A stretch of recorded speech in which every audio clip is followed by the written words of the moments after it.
Hello, lads. I just got finished seeing the movie Sound of Freedom, and I remember that I recorded a video a little while back, which was kind of bitchy because I'd seen the preview, and I had some complaints about what it looked like the movie was going to be like in certain ways.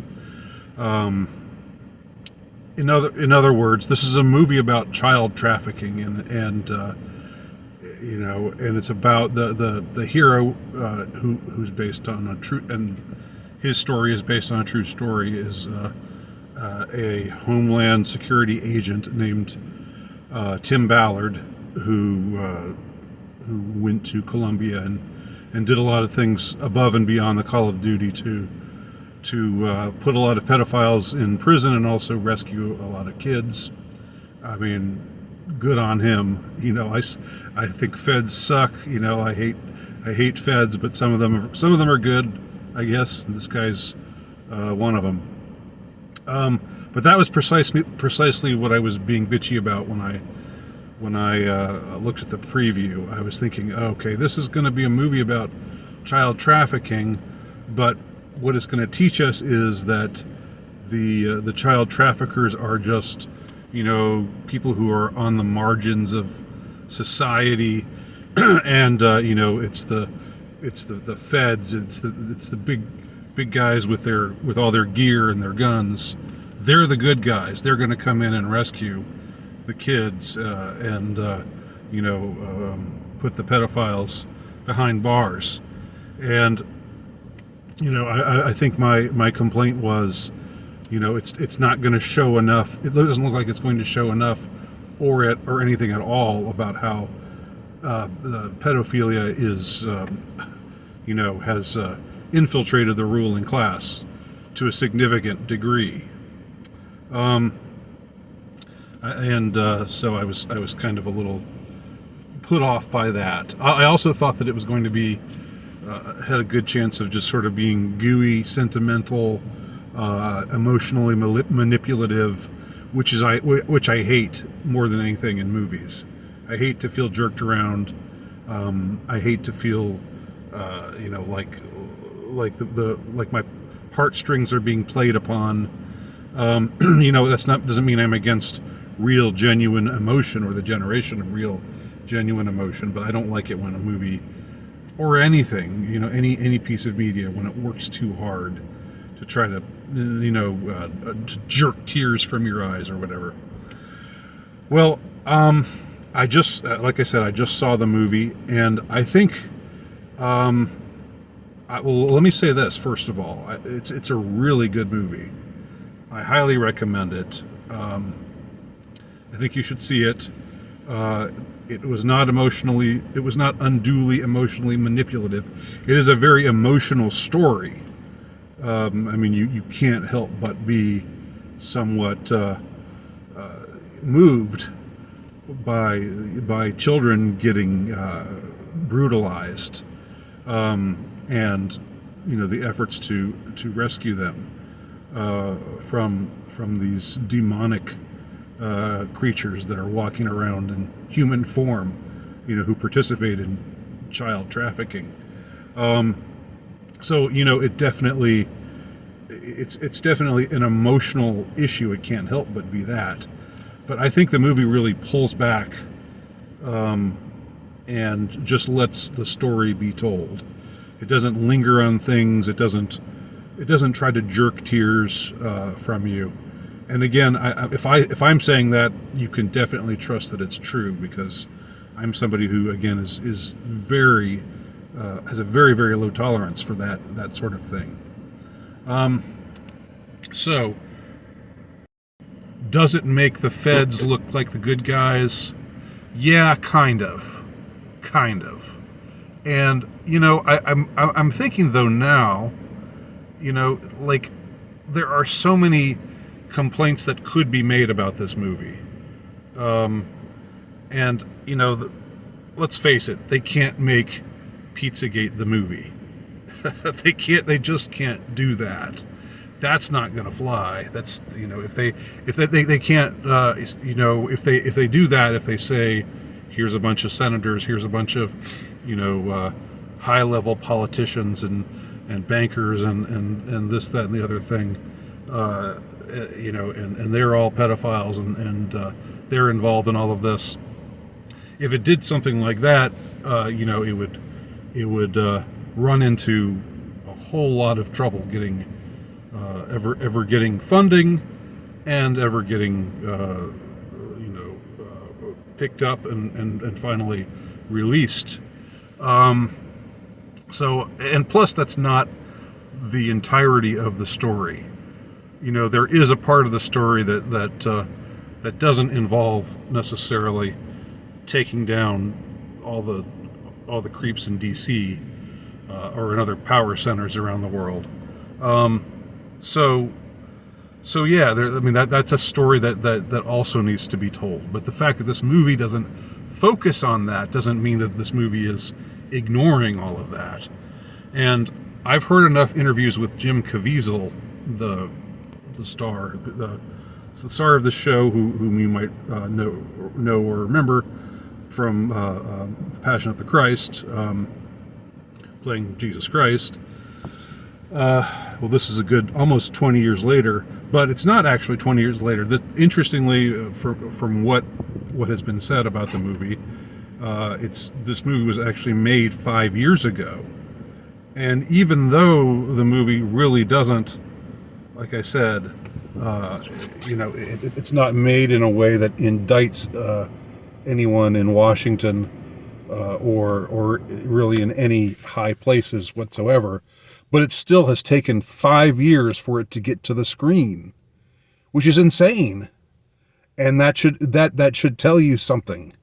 That should tell you that this is a subject that the powers that be don't want us to be looking at, talking about, because they know where it leads.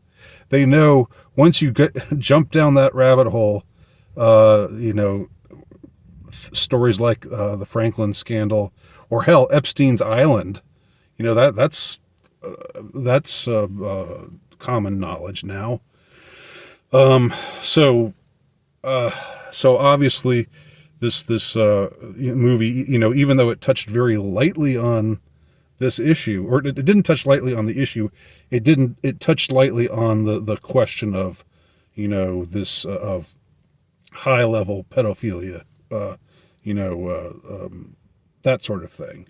But even though it only touched lightly, if at all, in the very subtle suggestions of those kinds of things, it still took them 5 years to get this movie from being filmed to actually hitting the screens, and that is insane.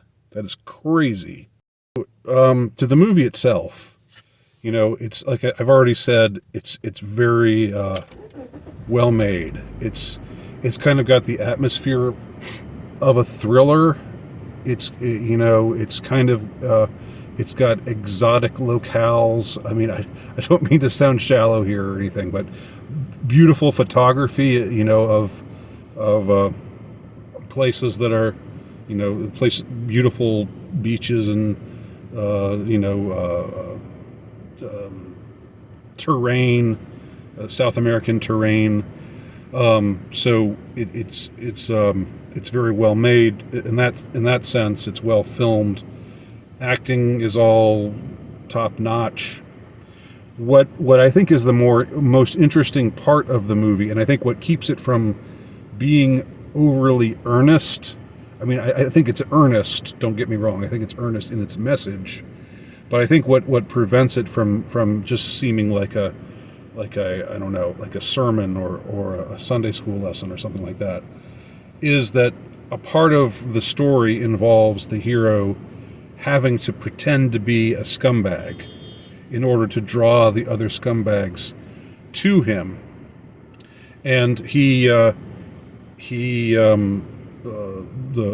agent, he actually has to quit his job because the America's not paying he wants to stay down there and rescue this one particular kid who is on his heart because he rescued her brother but knows that the father is still in agony because he doesn't have his daughter back. So that's what he's really down there to do. But to that end, he has to. He realizes that he's, in order to draw these kinds of people, he has to pretend to be one of them. And so there's a very interesting. That's a very interesting aspect of the character. He has to fool a lot of people who are scummy, who are into raping kids. He has to fool them into thinking that he's one of them. And I think that Caviezel does a very good job of that.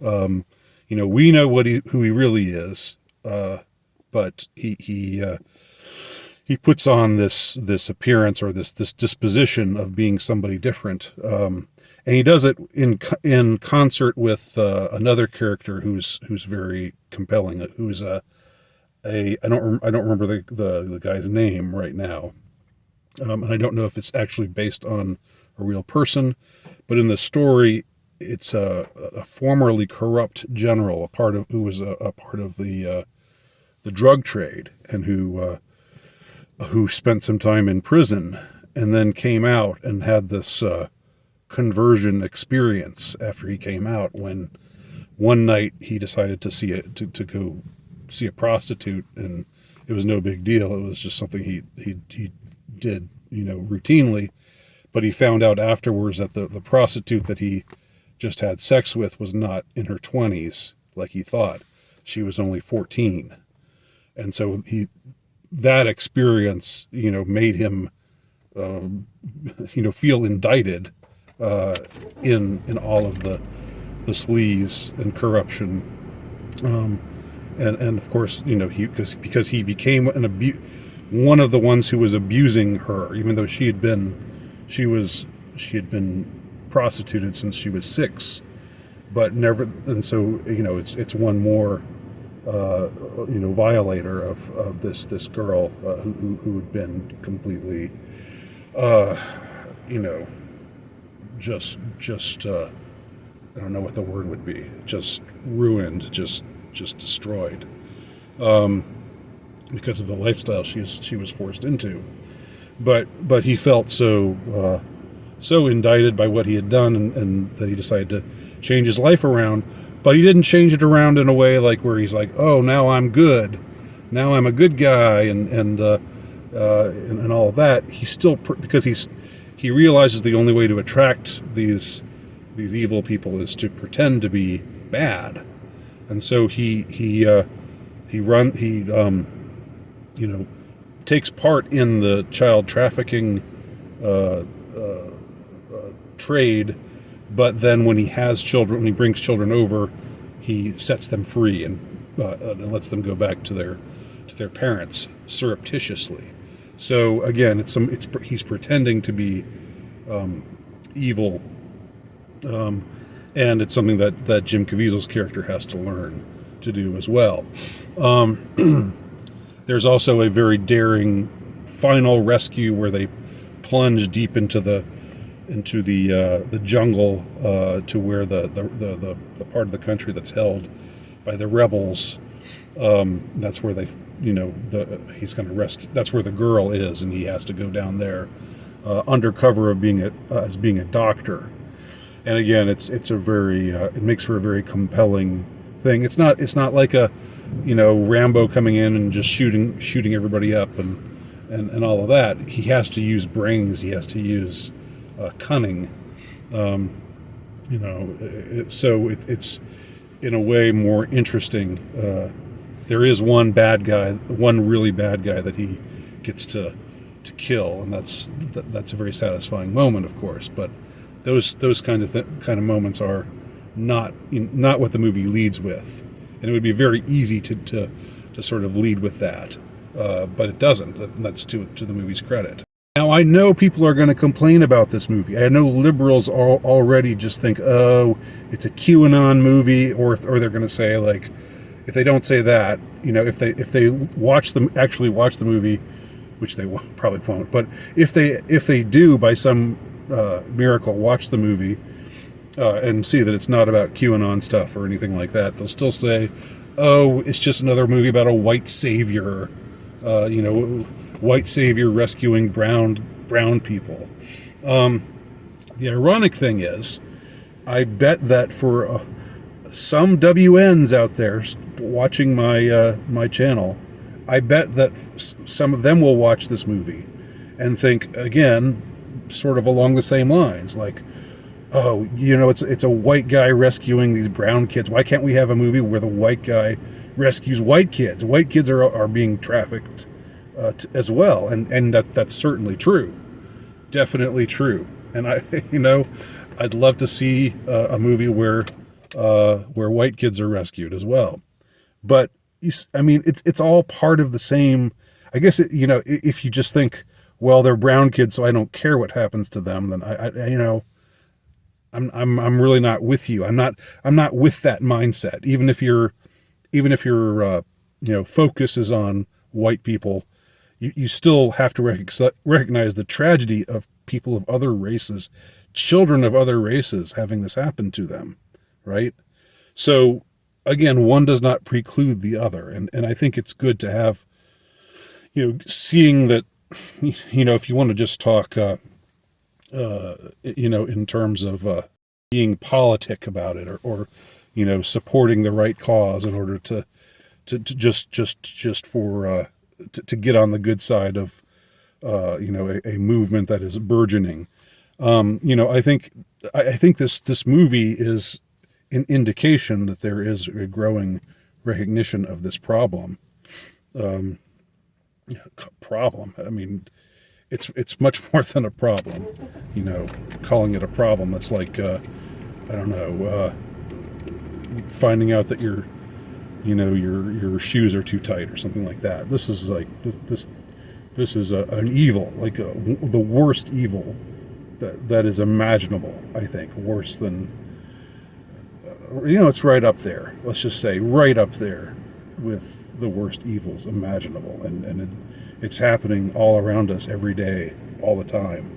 And this is a movie that's dared to tackle that issue, using a real story. Now, I don't like in all of these based on a true stories. I'm sure the actual story isn't exactly what happened on the screen, but it's roughly true to what happened. This guy is an actual hero. He did actually, take part in these undercover operations on his own dime, or he quit. He actually quit the agency when they wouldn't help him anymore because it wasn't practical for them to help him. And so all of that is true. So anyway, I think if you want to get on the good, if you want to just think about it cynically, if you want to get on the good side of, people who like red state, conservative Americans. I mean, I know there are the Richard Spencers out there who just hate conservatives more than anything, more than they do liberals. I can't speak to people like that, but I think that, you could just make a cynical case, even if you don't give a damn about brown kids being rescued. Which again, I'm not down with that position at all. I think it's great when children of all colors get rescued. And I think it's terrible when children of all colors are abused. But even if you don't, even if if that's your stance, like, supporting this movie would still be a good idea, because I just saw it on July 4th, big crowd. Obviously, the crowd was, not the typical moviegoer types, but this has been a movie that's been aggressively marketed to a particular type of demographic. But for all that, it's not just red meat. It's not just feeding them red meat. It's actually a good, solid movie. And I speak as a cinephile when I say that, of course. So that's it. That's my review of Sound of Freedom. And again, I highly recommend it. Excellent film. if you've seen it or if you have thoughts about it, please leave your comments below. Talk to y'all soon.